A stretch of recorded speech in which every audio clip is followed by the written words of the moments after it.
I came back 3 days earlier than planned, not because anything was wrong, not because I was suspicious, but because something inside me whispered that home was calling me back sooner. It wasn't loud. It wasn't dramatic. It was just a quiet pull, the kind you don't argue with. My business trip had gone smoothly, meetings wrapped up faster than expected, and for the first time in a long while, I felt light. I imagined his face when he saw me walk through the door unexpectedly. Imagined the brief confusion turning into a smile. Imagined the comfort of familiarity after days of hotels and formal conversations. I didn't tell him I was coming back early. I wanted it to be a small surprise, something simple, something loving. The drive home felt ordinary, almost peaceful. The city passed by in its usual rhythm, traffic lights blinking, people rushing through their lives, unaware that mine was about to fracture. I remember thinking about dinner, wondering whether I should order something or cook, whether he'd already eaten, whether he'd complain playfully about me not warning him. These were normal thoughts, the thoughts of a woman who still believed her home was safe. As I turned into our street, I slowed down instinctively, the way you do when approaching something familiar, something you trust. Houses lined up quietly, curtains drawn, everything exactly as it should have been. That's when I saw the car. It wasn't parked carelessly. It wasn't blocking anything. It sat there confidently, right outside my house as if it belonged. For a second, my mind tried to protect me. Maybe it was a neighbor's guest. Maybe someone had parked temporarily. Maybe I was overthinking, but my hands tightened on the steering wheel and my heartbeat changed its rhythm. You know that feeling when your body reacts before your thoughts catch up? That was the moment. The car was unfamiliar, not one I'd seen before, not one that blended into the background of excuses. It stood out too clearly, too deliberately. I parked slowly, giving myself time to breathe, to stay rational. I told myself not to jump to conclusions. I told myself trust was built over years, not undone by a single parked car. Still, as I stepped out, the air felt different, heavy, charged. The house looked the same from the outside, but it no longer felt like mine. The windows reflected the sky back at me, offering no answers.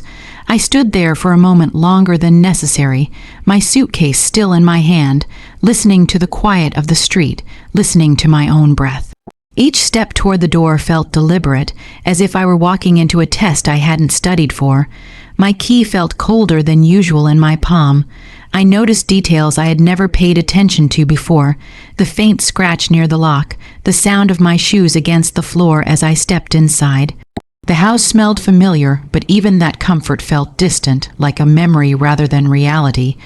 I expected silence, maybe the hum of the television, maybe his voice calling out in surprise.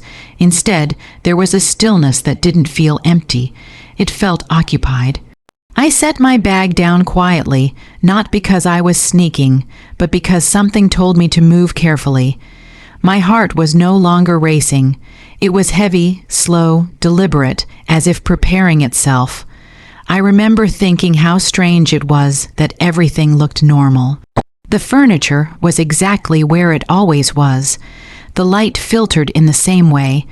Our life was arranged neatly around me, pretending nothing was wrong. That, more than anything, unsettled me. Betrayal doesn't always announce itself with chaos. Sometimes it waits calmly, disguised as normalcy. As I walked further in, my thoughts drifted backward, replaying moments from the past weeks, small things, missed calls, shorter conversations. A distraction in his eyes that I had brushed aside because love often teaches us to explain away discomfort. I had chosen trust every time doubt tried to speak. Standing there, I wondered when exactly I had learned to silence my own intuition for the sake of peace. I wondered how many women do the same, convincing themselves that loyalty is patience, and that patience means enduring uncertainty. I reached the hallway and paused again, my reflection catching me in the mirror. I looked tired from travel, yes, but also composed, strong. I didn't look like someone about to lose control. That realization grounded me. Whatever waited ahead, I knew one thing: I was not weak. I had built a life, a career, an identity that existed beyond this house, beyond this marriage. Even before the truth revealed itself fully, a quiet resolve began to take shape inside me. The silence stretched, thick and uncomfortable. I could hear my own breathing, the faint ticking of a clock, the distant sound of the world continuing outside, indifferent to my internal storm. Part of me still hoped this was nothing, that I would walk into the living room, laugh at myself for imagining things, and tease him for having a guest over without telling me. Hope is stubborn like that. It clings even when logic begins to loosen its grip. But beneath that hope was clarity forming, sharp and undeniable, the kind of clarity that doesn't scream but settles deep in your bones. I realized then that whatever I was about to see, whatever explanation followed, something fundamental had already shifted. Trust, once cracked, doesn't break loudly. It fractures silently, and you feel it before you can name it. I took one more step forward, steadying myself, not bracing for impact, but preparing to witness the truth with open eyes. I wasn't rushing. I wasn't running. I was walking into my own life, ready to face whatever waited on the other side of that quiet. Because sometimes the most powerful thing a woman can do is not turn away when reality knocks softly, but open the door and stand tall in its presence. I followed the sound before I fully understood what it was. Not loud, not obvious, just a low murmur of voices that didn't belong together in my home. It drifted through the hallway like a warning I could no longer ignore. My steps slowed, each one measured, as if my body was buying time for my mind to prepare. There was a part of me that wanted to turn around, to pretend I hadn't heard anything, to go back to the door and convince myself I'd imagined it all. But denial requires effort, and in that moment, I was too tired to lie to myself. As I moved closer, the air seemed to thicken. The walls that once felt safe now felt like witnesses, holding secrets they were about to surrender. I could recognize his voice instantly. After years of marriage, you know the rhythm of someone's speech, the way they exhale between sentences, the tone they use when they think they're relaxed. That familiarity cut deeper than any stranger ever could. It wasn't raised, it wasn't angry, it was casual, comfortable, and that comfort told me everything before I even saw him. I stopped just short of the doorway. My heart didn't pound the way people describe in moments of shock. Instead, it felt as though it dropped lower in my chest, heavy and cold. I stood there, unseen, listening. He was laughing softly, the kind of laugh he used to reserve for me when we shared private jokes late at night. Hearing it now, given so freely to someone else, felt like watching a memory being rewritten in real time. Every laugh erased a piece of our history. Then I saw them. They were close, too close, his body angled toward hers in a way that spoke of familiarity, not accident. His hand rested on her with an ease that comes only from repetition, from permission granted more than once. She leaned into him, unafraid, unapologetic, as though she belonged there. And maybe, in some twisted version of reality, she thought she did. The room seemed smaller suddenly, as if the walls themselves were recoiling from what they contained.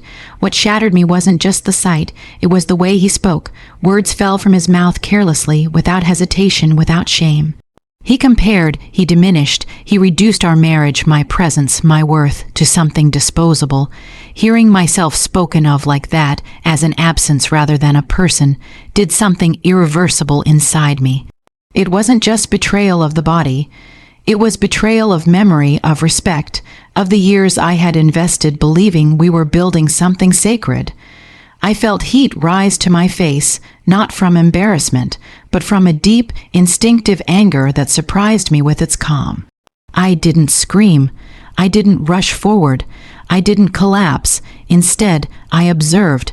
There is a strange clarity that comes when illusion dies.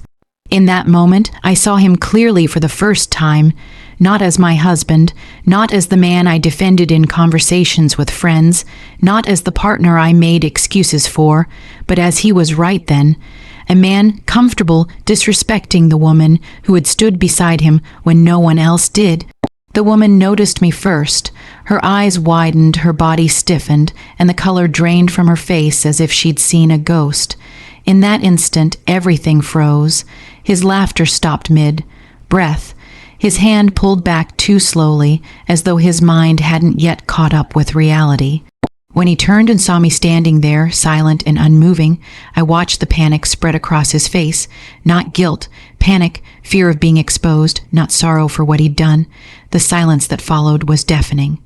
No one spoke, no one moved. It stretched on, heavy and oppressive, filling every corner of the room. I could hear my own breathing again, steady and controlled, which felt almost surreal given what I was witnessing. I realized then that my composure unsettled them more than any outburst could have. They expected chaos, tears, screaming, begging. What they got instead was stillness. He tried to speak first. He always did when things went wrong. His mouth opened, forming words that meant nothing before they were even said. Excuses lined up behind his eyes, ready to be deployed. I could see them, the half-truths, the blame, shifting, the sudden claims of misunderstanding. I raised my hand slightly, not aggressively, just enough to stop him. That simple gesture silenced him completely. For the first time in years, he listened. I took a step forward, not toward him, but into the room, claiming the space that had been stolen from me. The woman shrank back instinctively, her confidence evaporating as quickly as it had appeared. In her expression, I saw realization dawning.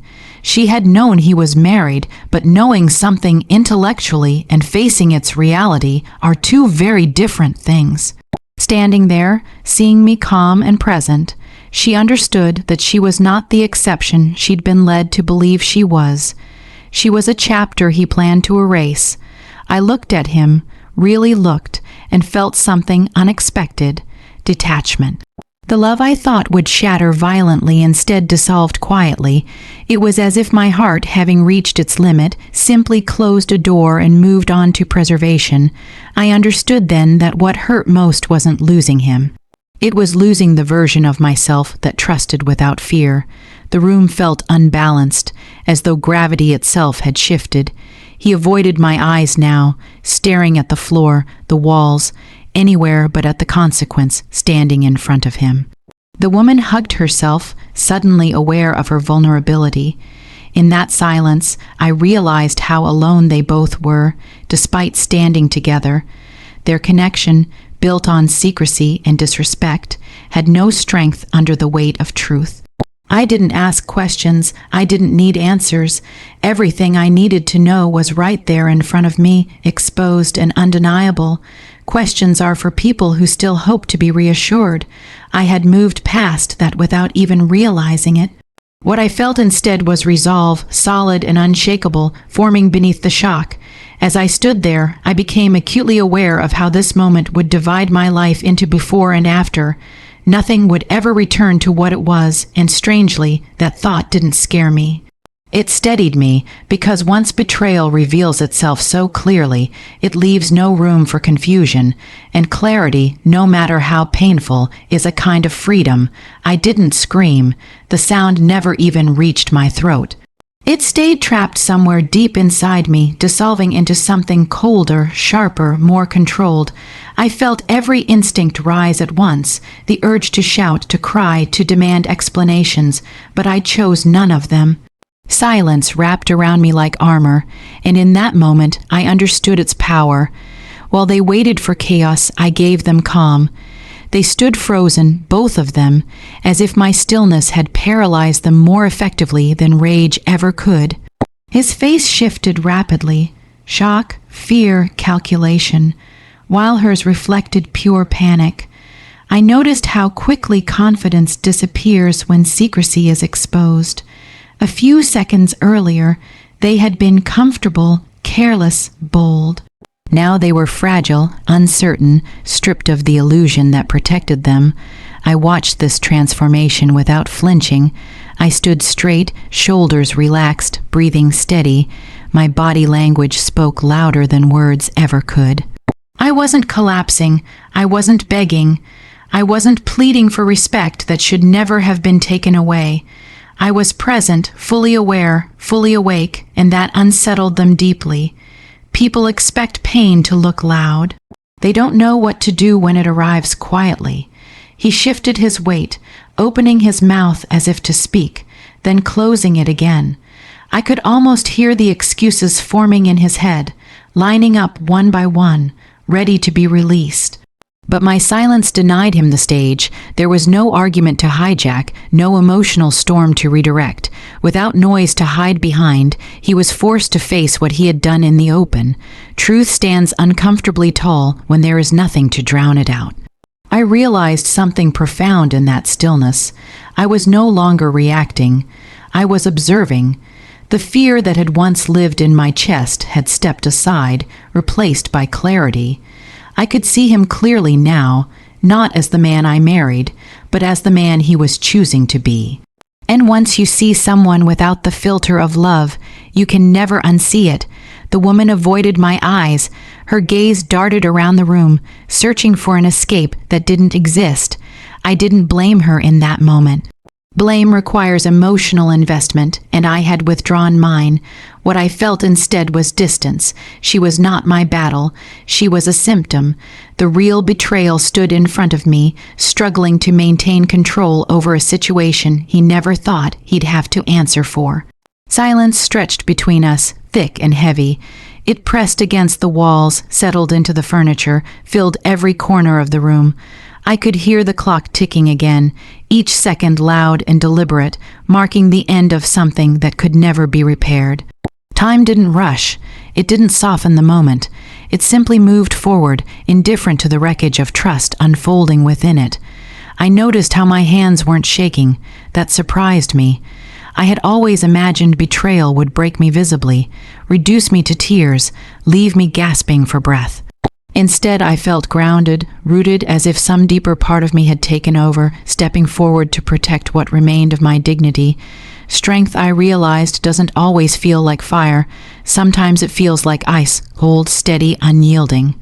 He finally tried again to speak, his voice low, cautious, as though testing the air. I didn't respond, not with words. I met his eyes for the first time, holding his gaze without anger, without sadness, without pleading. Just truth. That look did what words never could. It stripped him bare. In my silence, he saw the full weight of what he had risked losing, and it terrified him. People underestimate silence because they mistake it for weakness.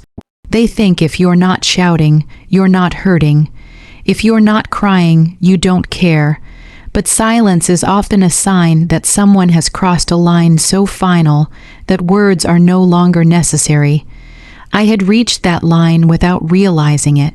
And standing there, quiet and composed, I knew I would never step back from it. My mind moved quickly, not chaotically, but strategically.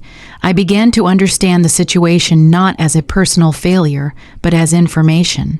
Information gives power. Emotion clouds judgment, but observation sharpens it. I saw who was loyal and who was not. I saw who felt remorse and who felt fear. Those distinctions mattered more than apologies ever could. The room felt smaller, not because of the walls, but because the illusion of safety had collapsed. Yet within that collapse, I felt an unexpected sense of expansion. I was no longer bound by expectation, by the role of the forgiving wife, the understanding partner, the woman expected to absorb disrespect quietly. My silence wasn't submission, it was separation, a mental and emotional step away from a life that no longer honored me. I didn't need to announce my strength. It was evident in the way I stood, in the way I listened without reacting, in the way my presence alone shifted the balance of power. They were waiting for me to fall apart so they could regain control. Instead, control slipped from their hands and settled calmly into mine. In that moment, I understood something many people learn too late. The loudest reaction often benefits the person who caused the damage. Silence, on the other hand, forces them to sit with their actions, without distraction, without escape. It holds up a mirror they cannot turn away from, and mirrors are cruel to those who have been lying to themselves. I didn't speak because there was nothing left to explain. Betrayal doesn't require conversation, it requires consequences, and while I hadn't yet revealed what I would do next, the certainty of my composure told them everything they needed to know. Whatever came after this would not be driven by emotion. It would be deliberate. As I stood there, quiet and unshaken, I felt something settle firmly inside me, not vengeance, not hatred, authority. The authority of a woman who knows her worth and refuses to bargain for it. Silence had given me space to step out of the moment emotionally and into it strategically. And once that shift happens, there is no going back. They waited. The room waited. But I did not rush to fill the space. Because sometimes the most powerful statement a woman can make is refusing to say anything at all and letting her presence rewrite the rules of the room. I finally broke the silence, not because they deserved an explanation, but because the moment demanded precision. My voice came out steady, almost unfamiliar to my own ears, calm in a way that didn't match the chaos they were feeling. I didn't raise it. I didn't sharpen it. I let it rest in the room like a fact, not a weapon. And before I even revealed anything, I watched their bodies react, sensing that something worse than anger was coming. I said her name, not loudly, not dramatically, just clearly enough that there could be no doubt. The woman stiffened instantly, as if the air had been knocked out of her lungs. Her eyes widened again, this time not with fear of being caught, but with recognition. She knew that tone, she knew that voice. And in that split second, the fragile structure she had built in her mind began to collapse. My husband frowned, confused.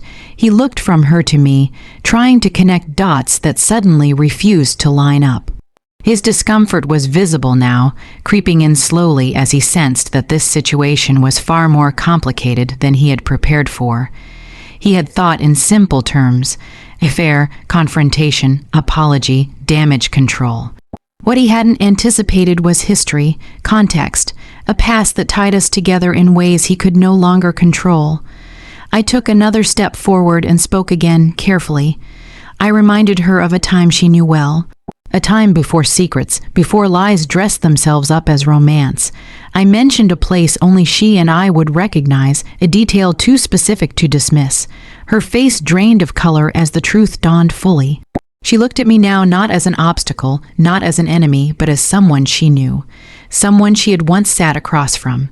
Someone whose life she had already touched long before this moment. She whispered my name then, barely audible, like saying it too loudly might make everything real. That was when my husband's expression changed completely. Confusion gave way to alarm. He straightened abruptly, his eyes searching my face for answers he was no longer entitled to receive. I could almost hear his thoughts scrambling, recalculating the situation at a speed too slow to save him. I told him who she was. Each word landed heavily, not rushed, not softened.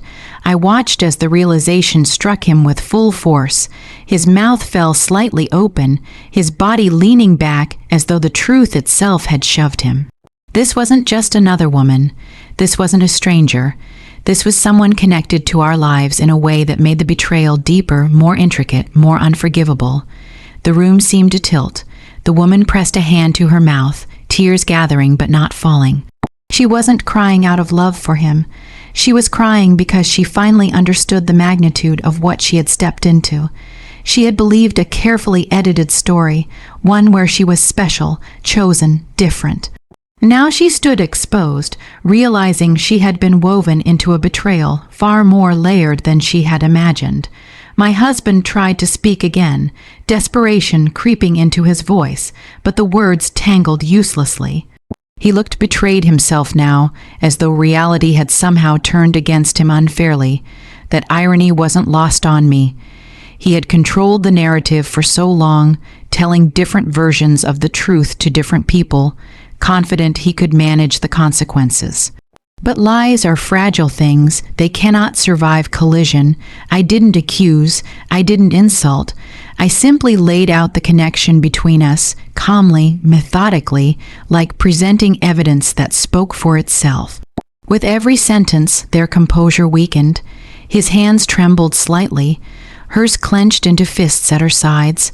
The power dynamic shifted visibly, and for the first time since I walked in, neither of them held any illusion of control. What struck me most was the silence that followed each revelation.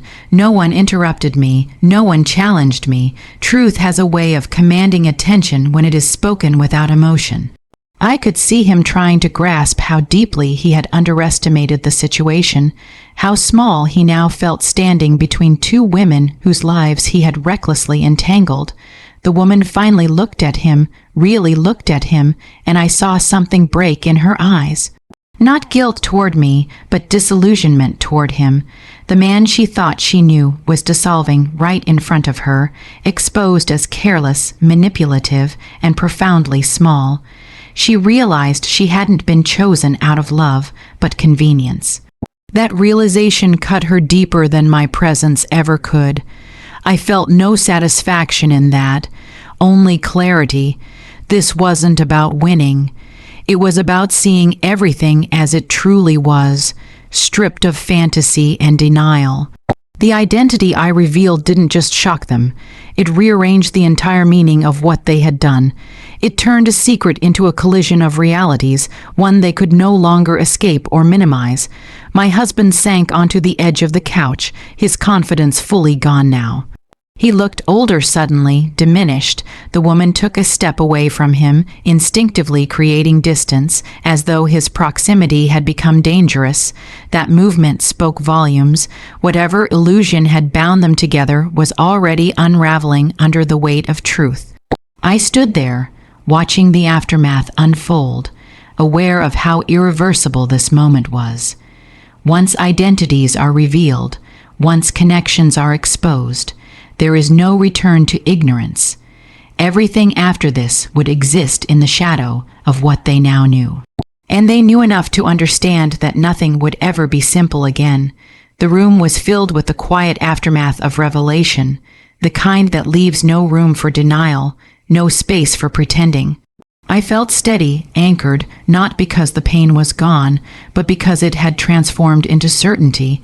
I had stepped fully into the truth, and in doing so, I had taken something back that neither of them could ever touch again. They were both pale now, breathing shallowly, as if the ground beneath them had shifted too quickly to regain balance. I could see it in their faces, the understanding that whatever came next would not be shaped by their desires, their excuses, or their fear. The story had changed hands, and they knew it. I didn't announce my decision right away. I let it form fully inside me, solid and unquestionable, before allowing even a hint of it to surface. Decisions made in anger tremble. Decisions made in clarity stand, and what I felt in that moment was not rage. It was alignment. Everything inside me clicked into place with a calm certainty that surprised even me. I looked at them both, still reeling from the truth I had revealed, and I understood something vital. This moment was not about confrontation anymore. It was about direction, about choosing where my life would go from here, and who would never again be allowed to follow. I had spent years compromising, adjusting, accommodating in the name of partnership. That era ended quietly, right there in that room. I spoke again, measured and deliberate. I told them I would not argue. I would not negotiate. I would not ask questions whose answers no longer mattered. That alone seemed to unnerve my husband more than anything else. He leaned forward instinctively, as if proximity could still influence me, as if familiarity might soften what was coming. But familiarity had lost its power. I was no longer operating from memory. I was operating from reality. I explained calmly that while they had been busy indulging in secrecy, I had been building something of my own: financial independence, legal awareness, emotional resilience. Not as preparation for betrayal, but as a natural evolution of self-respect. I reminded him, gently but firmly, that the accounts, the assets, the systems we shared were not as one-sided as he believed. His confidence faltered at that. He had always assumed control was invisible as long as it wasn't challenged. I watched his face as understanding crept in, slow and terrifying. The realization that consequences were no longer abstract caused his breathing to quicken. This was no longer about shame or forgiveness. This was about impact, about loss, and loss speaks a language everyone understands. The woman shifted uncomfortably, sensing that she was no longer central to the moment. Affairs thrive on illusion and intensity. They wither when faced with structure and accountability. She wasn't fainting from guilt or heartbreak. She was fainting from the sudden awareness that she had stepped into a life far more complex than the fantasy she'd been sold.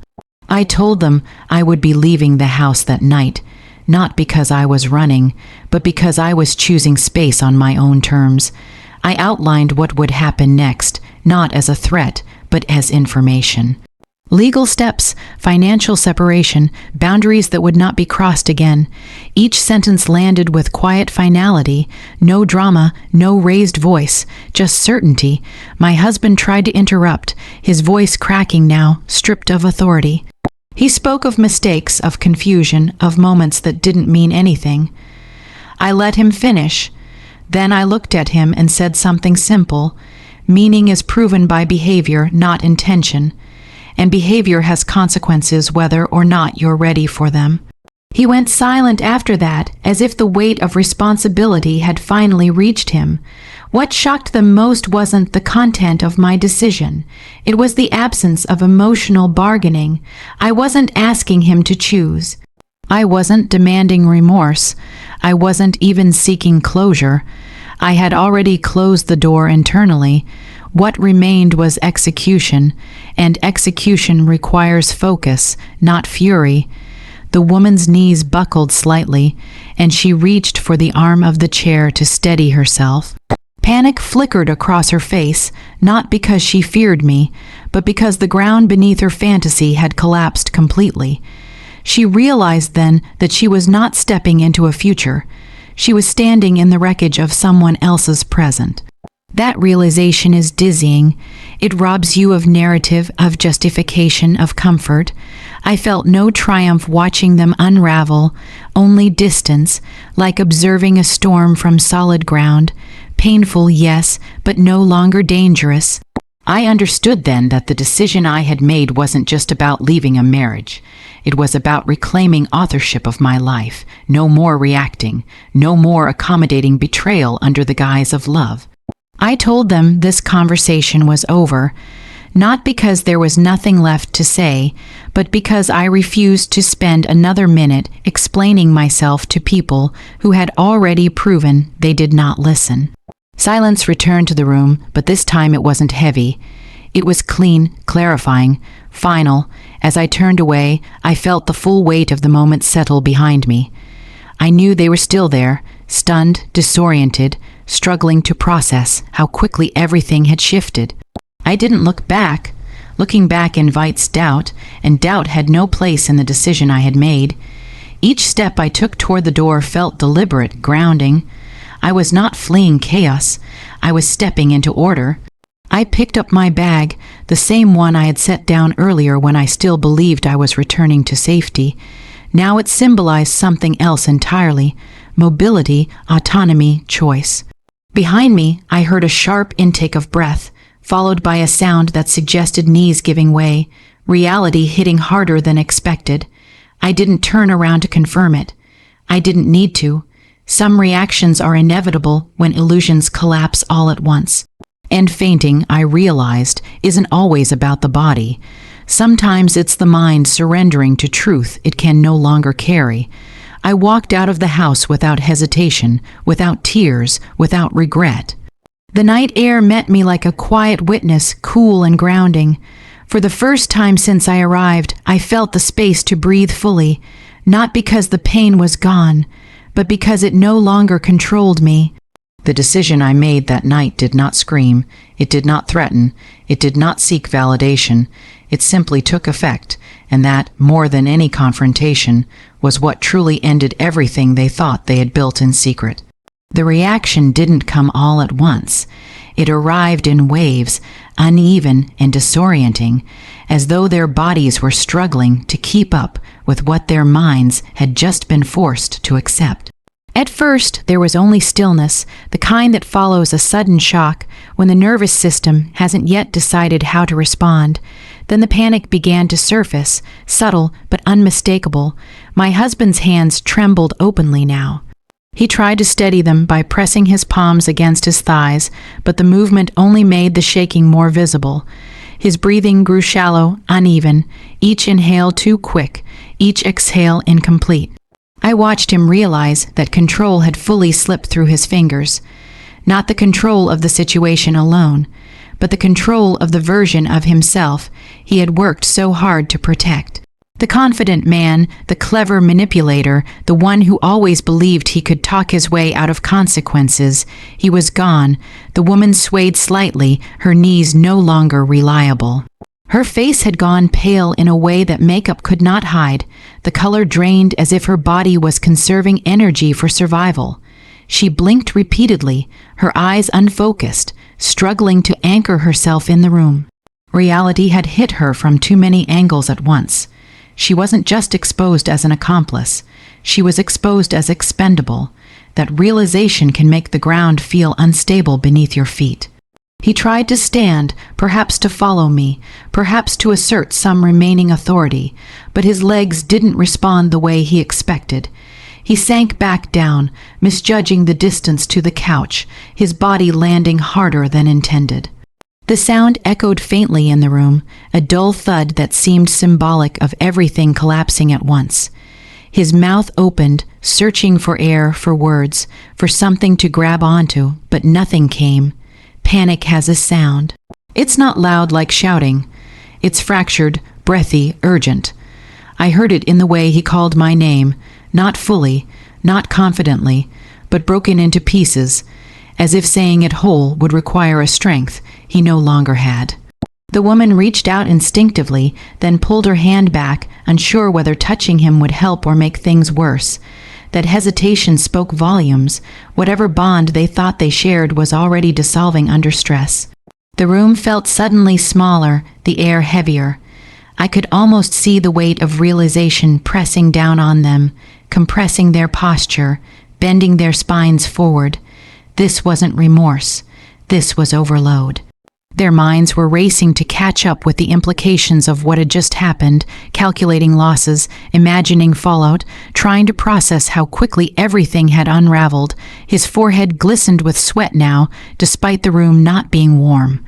He wiped it with the back of his hand, a small, nervous gesture that betrayed how overwhelmed he was. He looked around wildly, as if expecting someone else to appear and fix this, to intervene, to say this was all a misunderstanding. But no one came. Accountability is lonely like that. The woman's breathing became erratic, too fast, too shallow. She pressed a hand to her chest, then to her throat, as if unsure where the pressure was coming from. Her eyes rolled slightly, not dramatically, but enough to signal that her body was beginning to shut down under the strain. Fear does that when it has nowhere to go. When there is no escape, no denial left to cling to, the body sometimes chooses collapse. He noticed her distress a second too late. When he reached for her, his movements were clumsy, uncoordinated. His fingers brushed her arm but failed to grip properly. He called her name, louder now, panic rising sharply in his voice.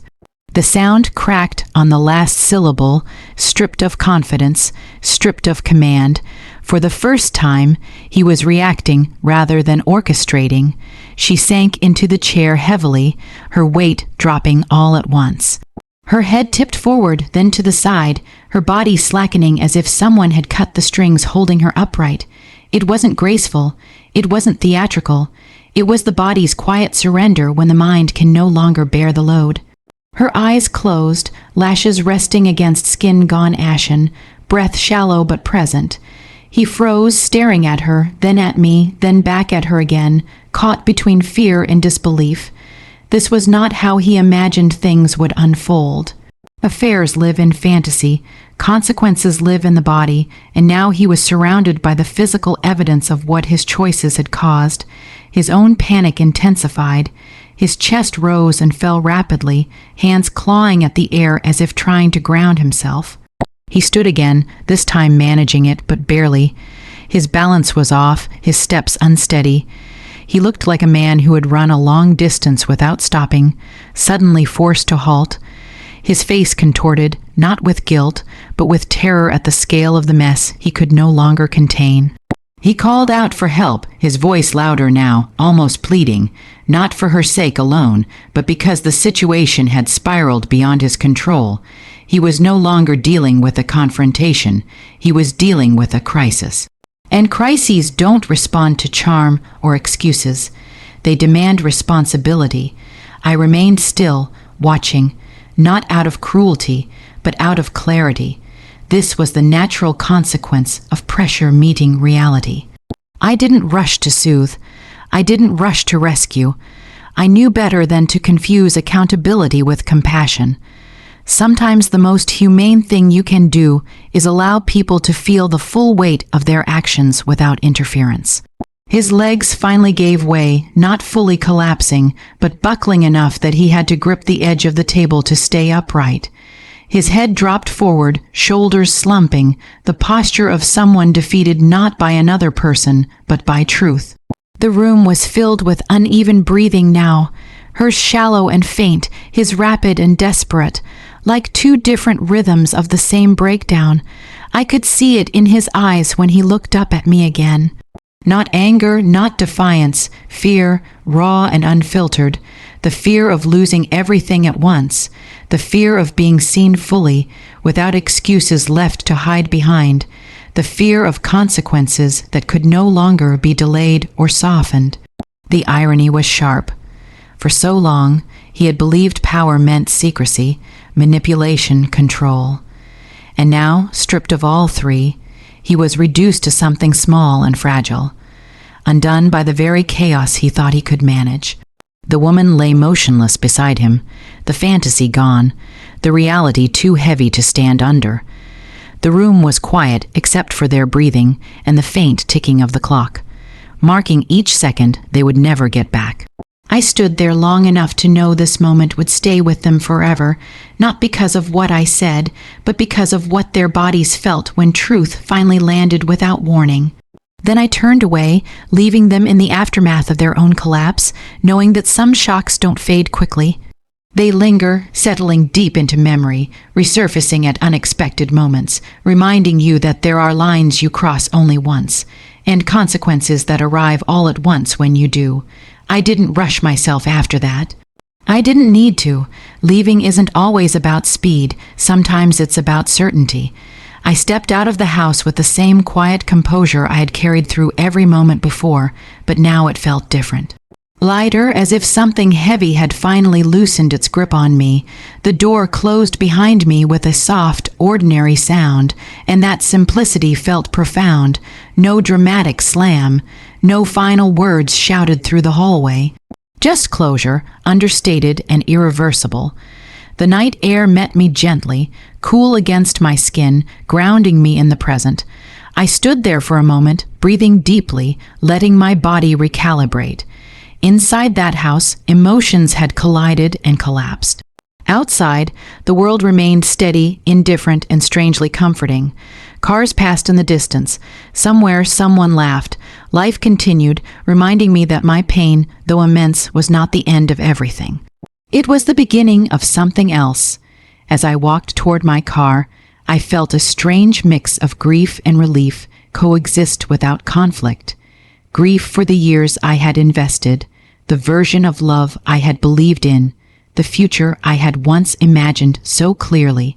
Relief for the clarity I now possessed, the certainty that I would never again question my worth or negotiate my dignity.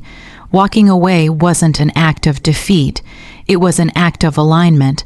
I was finally moving in the same direction as my self-respect.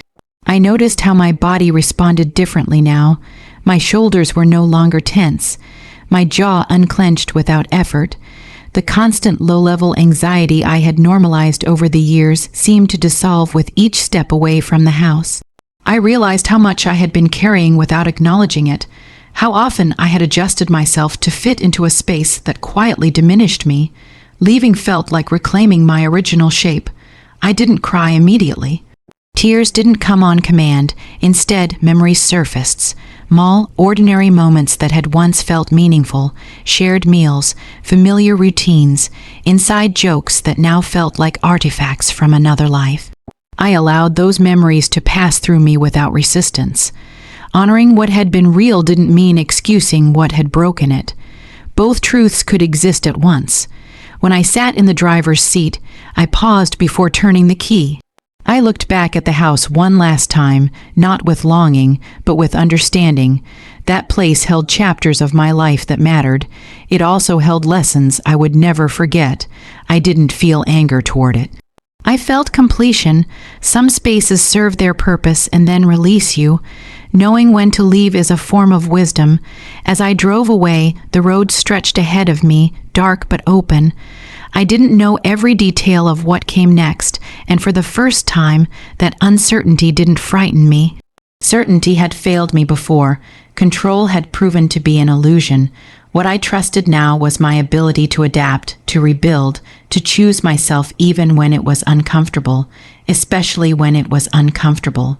Over the following days, people would ask questions, some would urge forgiveness, others would offer sympathy wrapped in judgment. I already knew how I would respond, calmly, briefly, without defending my choices. I had learned that not everyone deserves access to your healing process. Privacy became another form of power, one I embraced without guilt. There were moments when the pain resurfaced unexpectedly, a song on the radio, a familiar phrase, a quiet evening that once would have been shared. I didn't suppress those moments. I let them exist, then let them pass. Healing isn't linear, and strength doesn't mean numbness. It means feeling without letting those feelings dictate your future. What surprised me most was how quickly my sense of self returned once I stopped negotiating it. I remembered what I enjoyed, what energized me, what made me feel alive outside of being someone's wife. I reconnected with parts of myself that had been slowly muted by compromise. My voice grew clearer, my boundaries firmer, my intuition louder. Walking away taught me something no book or advice ever could. Dignity is not something you demand from others.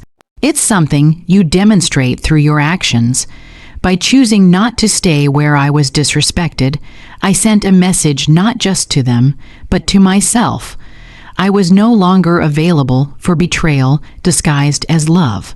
I didn't frame my departure as revenge. Revenge keeps you tied to the very thing you're trying to escape. What I chose instead was independence, emotional, mental, and practical. That choice reshaped everything. It influenced how I spoke, how I planned, how I envisioned my future. I stopped asking what I had lost and started asking what I had gained. In quiet moments, I reflected on the woman I had been before all of this happened. She wasn't foolish, she wasn't weak, she was trusting, and trust, even when it's broken, is not a flaw. I refused to let betrayal rewrite my identity as someone bitter or closed off. I would remain open, but wiser. Softer where it mattered, stronger where it counted. Time did what it always does when you let it work honestly. The shock faded, the intensity dulled. What remained was clarity and a deep sense of peace rooted in self-respect. I no longer replayed the scene in my mind, no longer wondered what I could have done differently. Some endings don't require analysis. They require acceptance. Walking away didn't erase the past, but it freed me from repeating it. I carried the lessons forward, not as scars, but as markers of growth.